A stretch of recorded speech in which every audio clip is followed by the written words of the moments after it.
Concentration camps. People mostly associate the term with Nazi Germany, but historians say it's true. They also existed in America.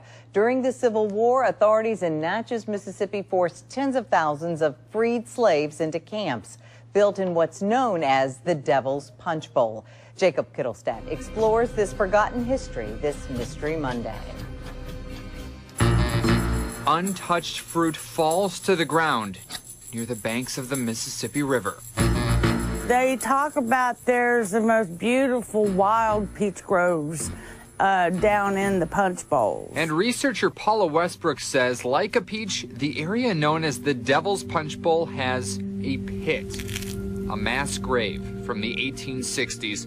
Historians estimate that in 1 year, up to 20,000 freed slaves died in contraband camps below these bluffs. When the slaves were released from the plantations during the occupation, they overran Natchez, and the population went from about 10,000 to 120,000 overnight.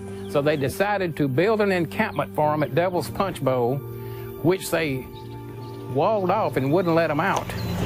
Don Estes is the former director of the Natchez City Cemetery. I just put my own tombstone right there. You see Estes? Learning history's been his life. He says Union troops ordered recaptured black men to perform hard labor. Straight down right here. While women and children were all but left to die in the 3 Punch Bowl prisons. Disease broke out among them, smallpox being the main one, and thousands died. They were begging to get out. Turn me loose and I'll go home back to the plantation, anywhere but there.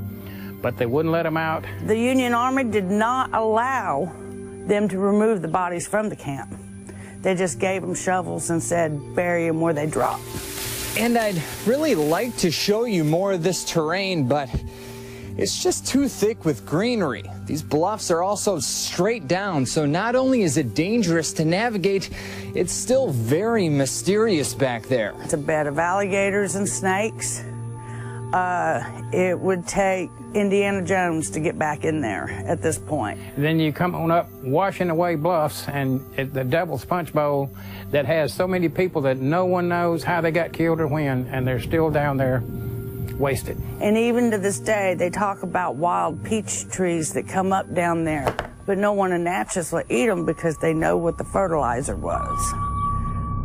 Exploring the unexplained on Mystery Monday, Jacob Kittelstad, WJTV News Channel 12. And historians say even now, people might discover old skeletal remains after flooding on the Mississippi. But being on the Natchez Trace, sometimes it's difficult to tell which century those bones are from.